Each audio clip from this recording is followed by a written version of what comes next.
Fee reimbursement ప్రభుత్వ నిర్లక్ష్య వైఖరిపై మనతో మాట్లాడడానికి ఎంపీ ఆర్ కృష్ణ ఉన్నారు. అన్న ఎట్లా చూస్తున్నారు ఫీజు రియంబర్స్‌మెంట్ పథకం ప్ర ప్రభుత్వం నీరు గారుస్తుంది, తొలగించే కుట్ర జరుగుతుందని కూడా కొన్ని వార్తలు వస్తున్నాయి. మంగళ్య షాపింగ్ మాల్ ఇప్పుడు దిల్సుఖ్ నగర్ మెయిన్ రోడ్ లో జూలై 17న గ్రాండ్ ఓపెనింగ్. మరి ఏం చెప్తారు? ప్రభుత్వం దీన్ని తొలగించాలనే కుట్ర చేస్తుంది. అందుకే 3 ఏళ్ళు 3 పైసలు ఇవ్వలే, చివరకు కోర్టుకెక్కారు. అప్పుడు తట్టుకోలేక మళ్ళీ జీవోలు మార్చాడు. GO number 8, GO number 7, GO number 9 రోజుకొక జీవో తీసుకొస్తాడు.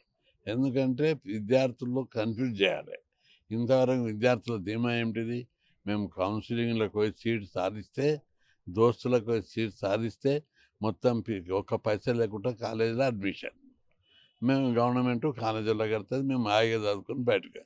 ఆ విధంగా 18 ఏళ్ళ నుంచి 1 కోటికి పైగా కుటుంబాలు 2 తెలుగు రాష్ట్రాల్లో నడుస్తున్నాయి, చదువుకుంటున్నారు. అందుకే పేదరికమే తొలగిపోయేటటువంటి గొప్ప పథకం అది. ఒక కుటుంబం ఒకసారి ఇంజనీరింగు, డిగ్రీ, పీజీ చదివితే ఆ కుటుంబం శాశ్వతంగా అభివృద్ధి చెందుతుంది. వాళ్ళ పిల్లలు చదువుతారు, వాళ్ళు చదువుతారు, బిజినెస్ చేస్తారు, జాబులు చేస్తారు, డెవలప్ అవుతారు. ఇది చూసి భరించలేక రేవంత్ రెడ్డి ప్రభుత్వం ఈ స్కీమ్ను దెబ్బగొట్టాలనే కుట్ర కూరుకున్నాడు. అందులో భాగంగా 3 ఏళ్ల నుంచి పైసలు ఇవ్వలేదు. వచ్చినప్పుడే అధికారంలోకి వచ్చినప్పటి నుంచి నెలకు 200 కోట్లు ఇస్తే ఆ స్కీమ్ అమలు అయ్యేది, బకాయిలు పేరుకుపోయేటివి కావు. కేసీఆర్ మీద ఏడ్చుకుంటా కేసీఆర్ ఆయన మా బకాయిలు ప్రభుత్వంలో చేసిన బకాయిలు కాదు, లాస్ట్ కేసీఆర్ ప్రభుత్వం ఉన్న పెండింగ్ బకాయిలు అని చెప్పేసి ఇప్పుడు ప్రభుత్వం చెప్తుంది. తప్పది. కేసీఆర్ పీరియడ్ల బకాయిలు 2000 కోట్లు కూడా లేవు. అప్పుడు ఆయన పీరియడ్లో ఎవ్రీ ఇయర్ 2500 కోట్లు 3000 కోట్లు ఇచ్చిండు. ఈయన వచ్చినాక ఏమి ఇచ్చిండు చెప్పు? ఒక్క 10 పైసలు ఇవ్వలేదు. నిన్న మన కోర్టు తీస్తే 200 కోట్లు రిలీజ్ చేశాడు. ఇప్పుడు కూడా ఇస్తలేడు. ఈ పథకాన్ని ఎత్తివేయాలనేటువంటి కుట్ర ఎందుకుందంటే ఆయన మాటల్లో 2-3 సార్లు కులాల మీద గురుకులాలు ఎందుకు, కులాల మీద హాస్టల్ ఎందుకు, కులాల మీద స్కాలర్షిప్లు ఎందుకు అని అనడంలో ఆయన ఉద్దేశం కనిపించింది. ఒకటి, బకాయిలు పేరుకపోయేటట్టు చేయడం. అంటే ఈ బకాయిలు ఈయన వచ్చిన మొదటి లోపల వచ్చిన నుంచి కేసీఆర్ బకాయిలు 2000 కోట్లు పెట్టి ఇప్పుడు 8-9 కోట్లు ఉన్నాయి కదా, ఆ 2000 7,000 కోట్లు అవి ఎందుకు ఇస్తలేవు? నీ పీరియడ్ ఎందుకు ఇస్తలేవు?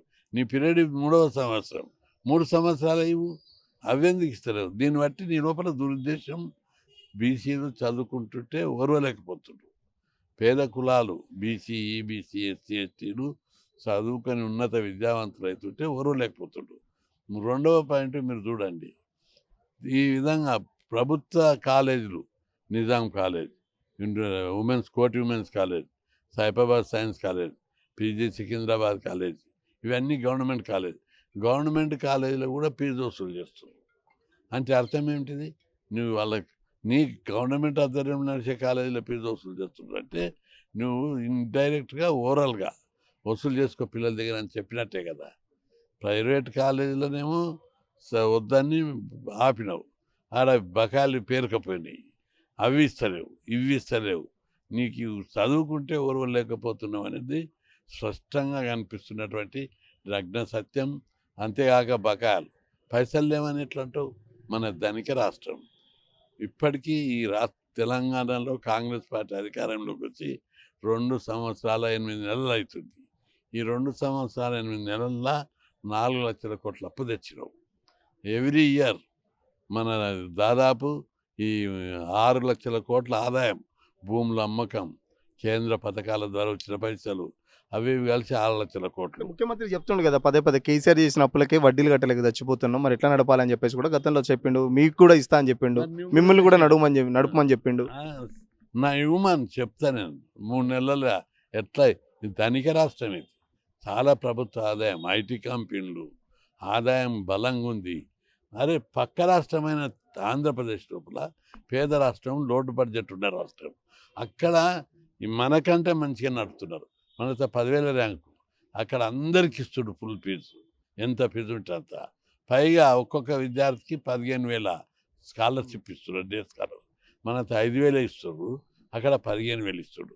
అంత మంచిగా రాష్ట్రం, పేద రాష్ట్రం పక్క రాష్ట్రంలో లోటు బడ్జెట్ ఉన్న రాష్ట్రం నడిపితే ధనిక రాష్ట్రంలో నువ్వు నడపడం. దీనికి ఈ స్కీమ్కి ఎంత కావాలి? యాక్చువల్గా 2500 కోట్లు సరిపోతాయి. 2500 కోట్లు లేవా, అప్పు తీసుకురా. నాకు ఇష్టం ఉంటే పిల్లల చదువు మీద పెట్టేది పెట్టుబడి. ఈ పెట్టుబడి పథకానికి అప్పు మేమే కడతాం కదా, ప్రజలే కడతారు కదా. పుట్టకపోతే మమ్మల్ని అడుగు, మేము ఇప్పిస్తాం అప్పు. బ్యాంకులను బెదిరించి ఇప్పిస్తా. ఎందుకు ఇవ్వలేకపోతుండు? ఇష్టం లేకనే ఇవన్నీ కథలు పడుతుండు. ఈ స్కీమ్ తీసేయాలి. పిల్లలకు ఈ చూడు, ఈ స్కీమ్ ఇట్లా కన్ఫ్యూజ్ చేసినందుకు ఈసారి ఇంజనీరింగ్ కాలేజీలో 30 నుంచి 45,000 మంది దాకా డ్రాప్ అవుట్ అయ్యారు. కౌన్సిలింగ్ హాజరు కాలేదు. ఎందుకంటే ఫీజు కట్టలేక, గవర్నమెంట్ ఇస్తుందో లేదో తెలియదు. ఇప్పుడు ఎందుకు ఇదంతా బాధ లేనిపోయిందని డిగ్రీలా అక్కడ చాలా మంది చదువుకు దూరం అవుతున్నట్టు మీరు అన్నట్టు డ్రాప్ అవుట్స్ పెరుగుతున్నాయి, చదువుకు దూరం అవుతున్నారు. ప్లస్ హైకోర్టు కూడా చాలా వరకు ముట్టికాయలు వేసిన పరిస్థితి. అవును. అయినా గవర్నమెంట్ ఎందుకు మరి ఈ విషయంలో ఇంత ఇంట్రెస్ట్గా లేకపోతుంది? అంటే పేద కులాలు చదివితే వీళ్ళకు ఓట్లు వేసేటోళ్ళు ఉండరు.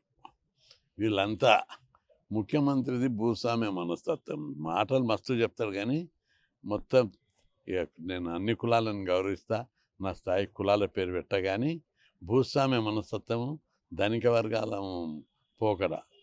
ఎందుకంటే పేద కులాలు చదువుకుంటే ఓట్లు వేసేటోడు ఉంటారు, వీళ్ళ లోపల చైతన్యం వస్తుందని. ఎందుకంటే 42% అప్పుడు ఈరోజు బీసీ లోపల రాష్ట్రంలో బీసీ వాదం బలంగా ఉంది. ముఖ్యమంత్రి అణచిపెట్టలేరు దాన్ని.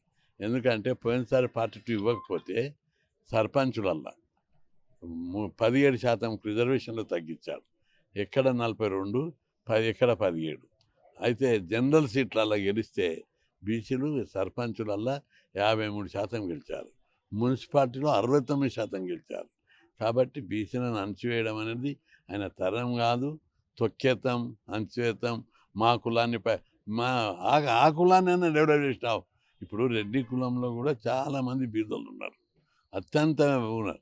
మా గ్రామంలో ఒకప్పుడు భూస్వాములు ఉన్న రెడ్లు ఈరోజు వలస పోతున్నారు పట్టణాలకు పని మీద, జాబ్ చేస్తే అంత పేదరికంలో ఉన్నారు. వాళ్ళని డెవలప్ చేస్తున్నావు, వాళ్ళని కూడా డెవలప్ చేస్తలేదు. నీ చుట్టూ ఉన్న 10 మంది నీ అనుచరులను వాళ్ళకి ఇళ్ళకి భూములు కబ్జాలు పెట్టుకుంటూ చేస్తే రెడ్డి డెవలప్ అవుతుందా? రెడ్లలో ఉన్న పేదలను డెవలప్ చేయి. ఎట్లా ఉండబోతుంది పోరాటం? ఆర్ కృష్ణయ్య పోరాటం ఎట్లా ఉంటుంది? మొన్న ఒకరోజు దీక్ష కూడా చేశారు. సో ఫీజు రింబర్స్మెంట్కి సంబంధించి ప్రభుత్వం దిగి రాకపోతే భవిష్యత్తులో మీ పోరాటం ఎలా ఉండబోతుంది? మన భారతదేశ సాంప్రదాయం ఏంటిది? ధర్మమేవే జయతి, సత్యమేవే జయతే, న్యాయమేవే జయతే. కాబట్టి తప్పనిసరి నేను న్యాయం కోసం, ధర్మం కోసం, పేద కులాలు చదవాలని నేను అప్పుడు కొట్లాడితే అప్పటి ముఖ్యమంత్రి రాజశేఖర్ రెడ్డి కన్విన్స్ అయ్యి నేను నిరాహార దీక్ష కూర్చుంటే వద్దని చెప్పి మంత్రివారికి ఉపసంఘం వేసి ఈ స్కీమ్ పెట్టాడు. ఈ స్కీమ్ పెడితే ఈ స్కీమ్ వల్ల అనేక మంది గుడిసెలు ఉన్నోడు, కూలినాలు చేసేటోడు కూడా ఇంజనీరింగ్ చదివి అమెరికా పోతున్నాడు. గొడ్డలు బట్టి నడిచేటోడు, కలవర బట్టి ఊడ్చేటోళ్ళ పిల్లలు కూడా ఈరోజు చదివి బీటెక్ చదివి అమెరికా ఫ్లైట్ ఎక్కిపోతున్నారు. అంత మార్పు తెచ్చిన ఈ స్కీమ్ను ఎట్టి పరిస్థితుల్లో వదులుకునేది లేదు.